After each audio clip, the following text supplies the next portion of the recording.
नमस्कार दोस्तों, स्वागत है आपका हमारे चैनल एबीएम नर्सिंग में। तो आज का हमारा टॉपिक है nursing care plan for thrombocytopenia. तो चलिए शुरू करते हैं। सबसे पहले हम वो डॉक्यूमेंट देख लेते हैं जिस पे नर्सिंग केयर प्लान बनाया जाता है।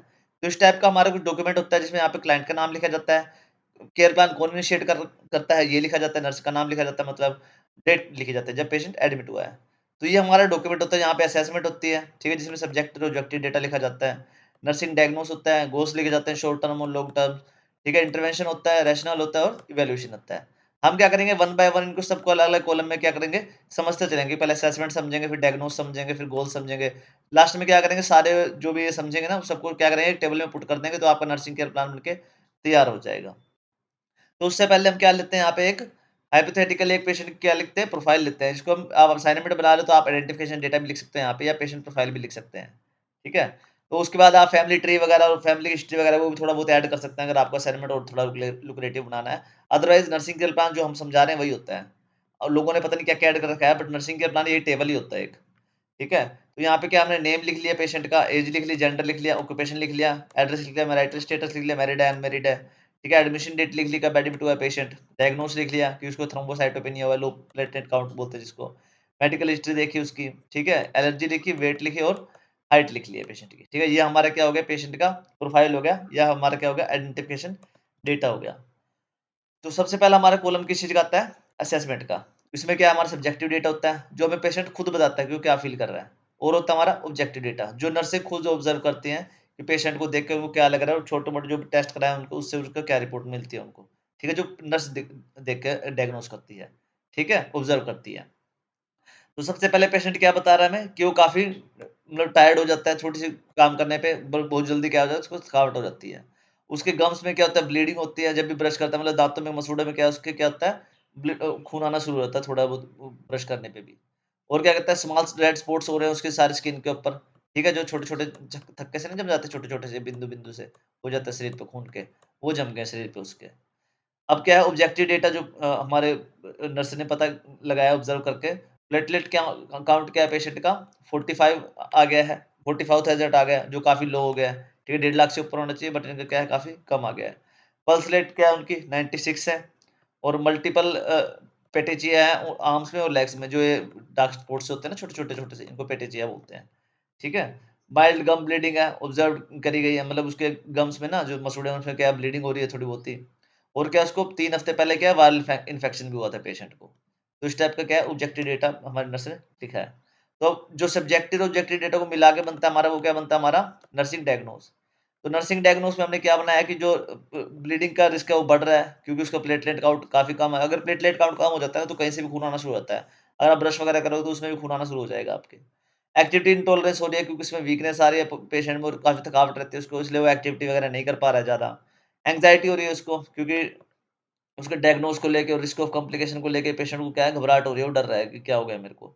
और क्या उसकी नॉलेज भी कम है रिगार्डिंग दिस डिसीज़, मतलब उसकी इस डिसीज़ से लेके उसकी रिगार्डिंग कम है, और प्रिवेंटिव मेजर्स मेजर्स का भी उसको ज़्यादा नहीं पता है कि उसका देखभाल और बचाव से कैसे करना है। अब उसके बाद आते हैं हमारे गोल्स। अब गोल्स हमारे क्या है, लॉन्ग टर्म गोल है और शॉर्ट टर्म गोल्स हैं। तो शॉर्ट टर्म गोल्स में हमने क्या निकाला है कि हमने क्या करना है पेशेंट को, कि पेशेंट विद इन 2 डेज़ क्या करे, वर्बलाइज़ कर पाए और समझ पाए कि ब्लीडिंग के प्रिकॉशन क्या-क्या होते हैं, कि ब्लीडिंग को कैसे रोकना है। और पेशेंट को क्या करना है, रिपोर्ट करेगा किसी का रिडक्शन ऑफ गम्स ब्लीडिंग, क्या उसकी गम्स की जो ब्लीडिंग हो रही है ना, और ब्रशिंग ब्रशिंग हो रही है जो-सी, ठीक है, वो क्या होएगी, कम हो जाएगी उसकी। ब्रशिंग क्या होता है, मतलब वो धब्बे से जम जाना, ठीक है। लॉन्ग टर्म गोल में हमने क्या बनाया, ये तो हमने क्या था, शॉर्ट टर्म गोल में विदिन 2 डेज़ के बनाए थे। अब लॉन्ग टर्म गोल्स में क्या बनाया हमने कि जो उसका प्लेटलेट काउंट है ना, वो 1.5 लाख से ऊपर चला जाएगा, जो नॉर्मल होता है, ठीक है? और क्या होगा, पेशेंट अवॉइड कर पाएगा एक्टिविटी का जिससे ब्लीडिंग के रिस्क क्या होते हैं, बढ़ते हैं। पेशेंट समझ पाएगा कि मेरे को वो चीज़ें अवॉइड करनी है जिससे ब्लीडिंग के रिस्क बढ़ते हैं। अब आता है हमारे इंटरवेंशन। इंटरवेंशन में क्या आता है, हमारी प्लानिंग आती है और इम्प्लीमेंटेशन आती है। तो हमें क्या करना है, मॉनिटर करना है उसके प्लेटलेट काउंट को, डेली क्या करना है, मॉनिटर करना है कि बढ़ रहे हैं, नहीं बढ़ रही हैं। इंस्ट्रक्टर करना है पेशेंट को कि इंजरी प्रोन एक्टिविटीज़ है ना, जो जिसमें इंजरी हो सकती है, जैसे स्पोर्ट्स हो गया, रनिंग हो गया, या कुछ भी चीज़ जैसे तीखे औजार से खेलना-कूदना, ठीक है? तो वो आपने क्या करना है, कम करना है पेशेंट को ताकि उसको इंजरी वगैरह ना हो। और क्या करना है, पेशेंट को एजुकेट करना उसको कि सॉफ्ट टूथब्रश यूज़ करें, और जो शार्प ऑब्जेक्ट्स है ना, उनसे क्या करें, बच के रहे। और क्या करना है, एडमिनिस्ट्रेट करना है प्लेटलेट ट्रांसफ्यूजन को, मतलब उसको प्लेटें चढ़ानी है अगर उसका कम पड़ते हैं कहीं पे भी तो। और क्या करना है, एनकरेज करना उसको रेस्ट करने के लिए, और लिमिट करना स्ट्रेनस वर्क करने के लिए, मतलब कोई भी जोरदार काम करने के लिए उसको क्या करना है, लिमिट करना है, रोकना उसको, और उसको बोलना है कि ज़्यादा से ज़्यादा आप रेस्ट कीजिए। उसके बाद आते हैं हमारे रैशनल्स। अब हमने जो भी इंटरवेंशन किए हैं वो क्यों किए हैं, ये लिखे जाते हैं हमारे किसमें, रैशनल्स में लिखे जाते हैं। तो सबसे पहले जो मॉनिटरिंग कर रहे हैं वो क्या कर रहे हैं, इंप्रूवमेंट को देखेंगे कि इंप्रूवमेंट हो रही है या डेटोरेशन, मतलब थोड़ा बहुत मतलब दिक्कत तो नहीं है, कॉम्प्लिकेशन तो नहीं आ रही, वो चेक करेगा। मॉनिटरिंग से हमारे ये फायदा हो जाएगा हमारे, ठीक है। अवॉइडिंग कर रहे हैं उसको इंजरिंग के, ताकि उसका ब्लीडिंग का रिस्क क्या है, कम हो सके। और क्या कर रहा है, उसको सॉफ्ट ओरल केयर प्रिवेंट करेगा, उसको किसकी, गम इंजरी को, मतलब अगर सॉफ्ट ब्रश यूज करेगा तो उसकी गम इंजरी क्या होगी, कम होगी, और ब्लीडिंग भी क्या होगी, कम होगी। ट्रांसफ्यूजन दे रहे हैं उसको, क्या करेगा, जो उसकी प्लेटलेट काउंट है ना वो एकदम से बढ़ा देगा। अगर कहीं पे लगता है ना कि प्लेटलेट काउंट रिस्क पे जा रही है बिल्कुल ही, मतलब 10,000 से भी नीचे जा रहे हैं, तो क्या करेगा, ट्रांसफ्यूजन से प्लेटलेट चलाने से उसकी प्लेटें क्या होगी, बढ़ जाएंगी। और क्या होगी, प्लेटें मतलब प्लेटलेट कहते हैं इसको, ठीक है। रेस्ट रेस्ट करने के लिए क्या करे, ताकि एनर्जी को कंजर्व कर सके और सपोर्ट कर सके रिकवरी को, मतलब जितना ज्यादा रेस्ट करेगा तो उसकी रिकवरी फटाफट से हो जाएगी। एट द एंड हमारे पास आता है जी इवैल्यूएशन। इवैल्यूएशन में क्या लिखते हैं, हमने जो भी हमने अब तक किया है ना उसका क्या रिजल्ट है हमारे पास। तो पेशेंट क्या कर रहा है, एक्सप्लेन कर पा रहा है कि उसकी ब्लीडिंग को प्रिकॉशन उसको कैसे कैसे करना है, कैसे कैसे उसको अपने ब्लीडिंग का बचाव करना है, ठीक है। और गम ब्लीडिंग क्या हो रही है उसकी, और जो पैटेज है वो क्या हुआ है, रिड्यूस हो गए, जो काले धब्बे पड़े हुए थे और जो खून आ रहा था ना मसूड़ों में से, वो क्या हो गया, अब कम हो गया है।